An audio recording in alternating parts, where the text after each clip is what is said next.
Jadi begini, kebakaran hutan di Los Angeles, Amerika Serikat, sudah menghabiskan dana yang enggak main-main. 150 miliar dolar atau sekitar 2,430 triliun rupiah. Ini angka yang gila. Bayangin, itu setara sama 4% dari PDB tahunan California.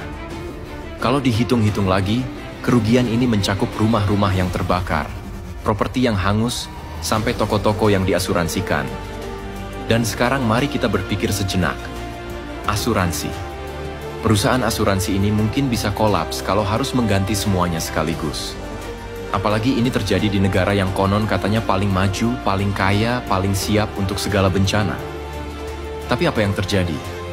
Dua elemen sederhana, api dan angin, sudah cukup bikin kekacauan segede ini. Tapi tunggu dulu. Coba bandingkan dengan Gaza. Di sana, tiap hari ada rumah yang dihancurkan, toko yang diratakan, dan tanah yang diambil paksa. Tapi apakah ada kompensasi? Tidak ada.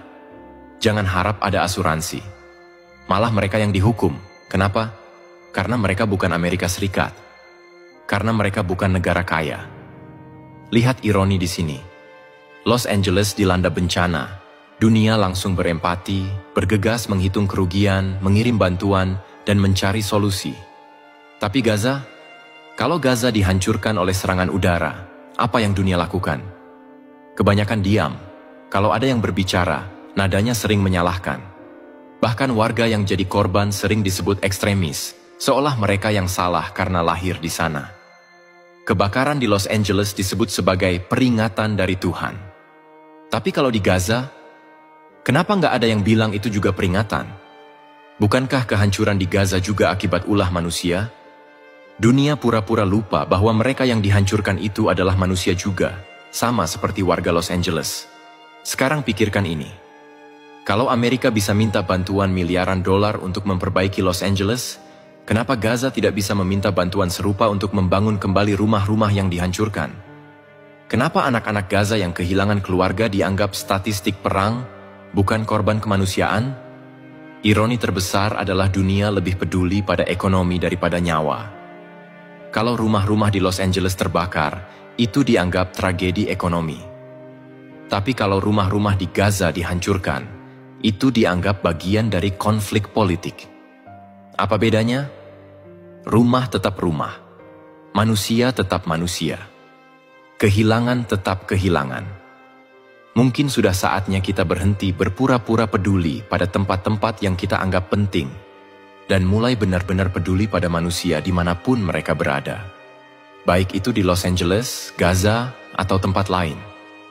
Karena kalau dunia cuma berpihak pada yang kuat, pada yang kaya, apa artinya kemanusiaan? Apa artinya kita berbicara soal keadilan?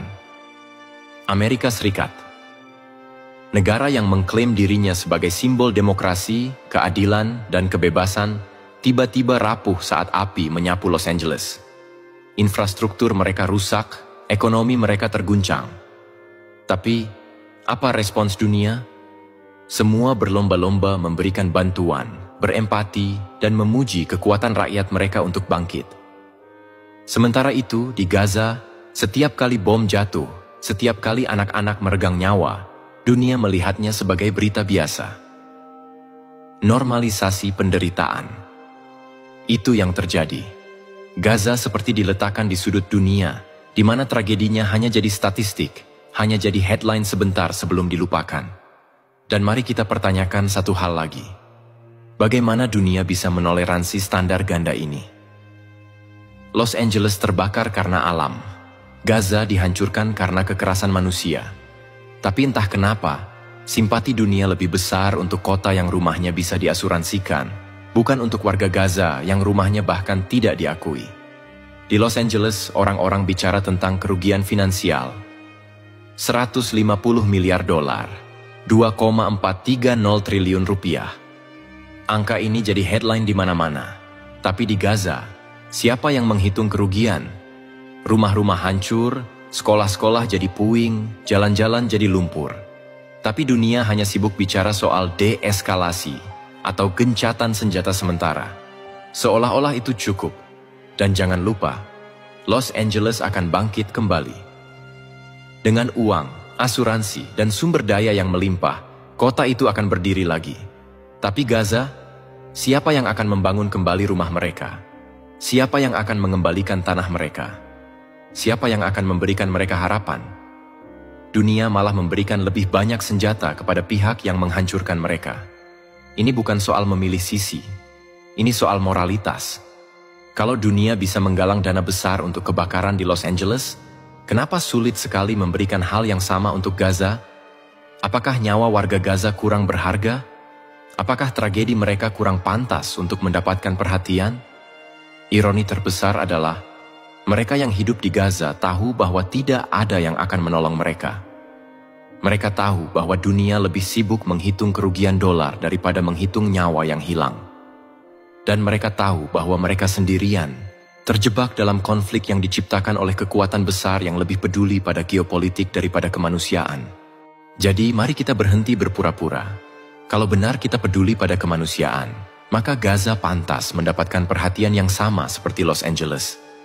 Kalau benar kita bicara soal keadilan, maka Gaza pantas untuk diperjuangkan, sama seperti kota-kota besar lain yang mengalami bencana.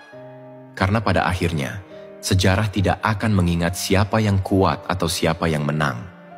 Sejarah akan mengingat siapa yang berdiri untuk keadilan, siapa yang berjuang untuk mereka yang tidak punya suara, dan siapa yang memilih untuk tidak diam ketika dunia memilih untuk memalingkan muka. Sedangkan respon para pakar dan pengamat dunia soal situasi ini memang beragam, tapi di balik retorika mereka, seringkali muncul kontradiksi yang mencolok. Mereka yang mengaku ahli dalam hubungan internasional, kemanusiaan, atau politik global sering berbicara dengan bahasa yang diplomatis, seolah ingin terlihat netral, tapi ironinya justru memperlihatkan keberpihakan yang terang-terangan. Pakar soal Los Angeles, tragedi kemanusiaan dan ekonomi. Ketika kebakaran besar melanda Los Angeles, para pengamat langsung menyebutnya sebagai tragedi ekonomi global. Mereka sibuk menghitung angka kerugian, memuji kemampuan negara dalam menangani krisis, bahkan menyebutnya sebagai wake-up call untuk perubahan kebijakan iklim. Namun mari tanyakan, kenapa pendekatan yang sama tidak berlaku untuk Gaza? Kenapa kehancuran di Gaza tidak dianggap sebagai tragedi global?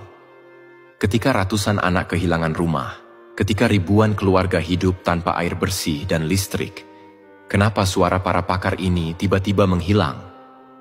Apakah karena Gaza tidak punya nilai ekonomi yang tinggi? Apakah karena penderitaan Gaza tidak memberikan dampak langsung pada pasar saham atau harga minyak? Kalau alasannya itu, lalu di mana kemanusiaan yang selalu mereka gembar-gemborkan? Pakar soal Gaza. Konflik yang rumit. Ketika membahas Gaza, pengamat dunia sering melontarkan kalimat ini. Situasi yang kompleks. Ini adalah kalimat favorit mereka. Sebuah dalih untuk menghindari tanggung jawab moral. Tapi apa yang kompleks dari seorang anak yang kehilangan rumahnya? Apa yang sulit dari memahami bahwa manusia berhak hidup dengan layak, tanpa ancaman bom atau peluru?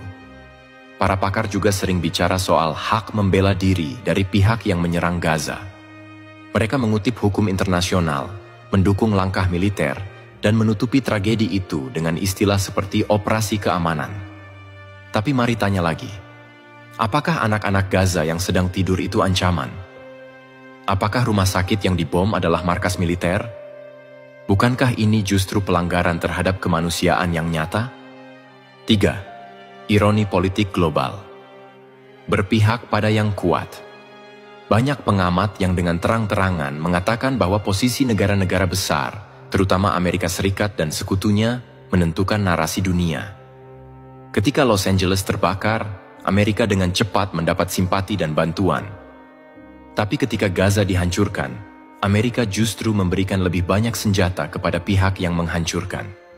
Seorang pengamat Timur Tengah pernah berkata, dunia tidak netral. Dunia hanya netral terhadap mereka yang tidak punya kekuatan. Dan itu benar. Ketika Gaza meminta perhatian, mereka dianggap meminta terlalu banyak. Tapi ketika negara adidaya seperti Amerika membutuhkan bantuan, seluruh dunia berebut untuk memberikan dukungan.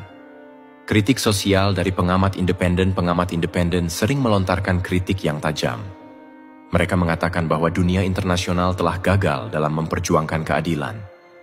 Ada standar ganda yang begitu nyata. Los Angeles dihitung dalam dolar, Gaza dihitung dalam darah. Kehancuran di Amerika dianggap bencana. Kehancuran di Gaza dianggap konsekuensi konflik. Beberapa pengamat bahkan menyebut bahwa ini adalah bentuk apartheid politik. Dunia membedakan nilai nyawa berdasarkan asal-usulnya, berdasarkan paspor, berdasarkan afiliasi politik. Kesimpulan mereka, para pakar yang jujur menyebut bahwa tragedi di Gaza adalah bukti kegagalan sistem global. PBB lumpuh, hukum internasional hanya berlaku untuk yang lemah. Bahkan negara-negara yang mengaku peduli pada kemanusiaan lebih sering berpihak pada uang dan kekuasaan. Di satu sisi, kita mendengar bahwa Los Angeles akan segera bangkit. Kota itu akan menerima bantuan besar, infrastrukturnya akan dibangun ulang, dan asuransi akan mengganti kerugian. Tapi di sisi lain, Gaza tetap akan berada dalam kehancuran. Tidak ada bantuan, tidak ada harapan, dan dunia akan terus memalingkan muka. Inilah kenyataan pahit yang sering diabaikan oleh mereka yang seharusnya berdiri untuk keadilan. Gaza tidak kalah karena lemah. Gaza kalah karena dunia memilih untuk tidak peduli. Dalam situasi yang penuh ironi dan ketidakadilan ini, masyarakat memiliki peran penting sebagai suara kebenaran. Kita sering merasa kecil, seolah-olah tindakan kita tidak berarti di tengah dunia yang besar. Tapi sebenarnya, perubahan selalu dimulai dari langkah kecil. Diam adalah bentuk persetujuan. Ketika kita melihat ketidakadilan di Gaza, Los Angeles, atau dimanapun, kita tidak boleh berpaling. Gunakan suara, media sosial, atau platform apapun yang kita miliki untuk menyuarakan kebenaran. Ketidakadilan di satu tempat adalah ancaman bagi keadilan di seluruh dunia.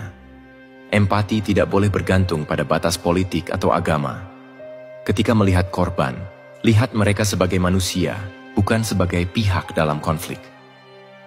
Anak-anak Gaza, korban kebakaran di Los Angeles, atau siapapun yang menderita layak mendapatkan perhatian kita tanpa syarat. Jadilah manusia sebelum menjadi bagian dari kelompok atau ideologi.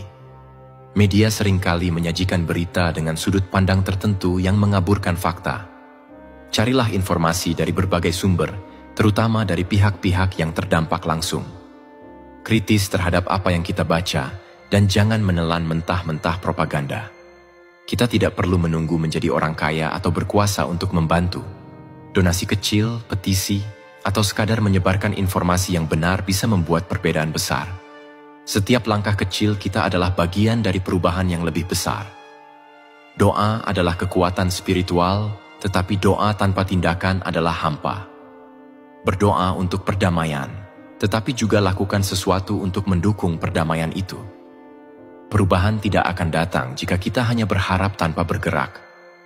Ajarkan kepada anak-anak kita bahwa semua manusia sama berharganya, tanpa memandang asal, agama, atau status sosial. Tumbuhkan rasa empati dan solidaritas sejak dini.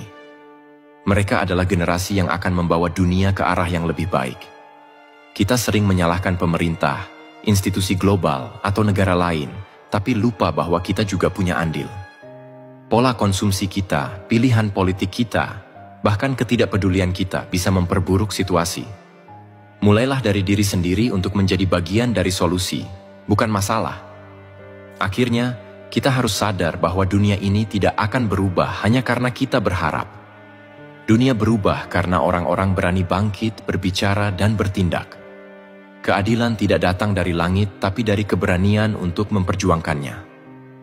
Mari kita jadikan tragedi di Gaza, Los Angeles, dan dimanapun sebagai pengingat bahwa kemanusiaan adalah nilai yang harus kita bela, kapanpun dan dimanapun.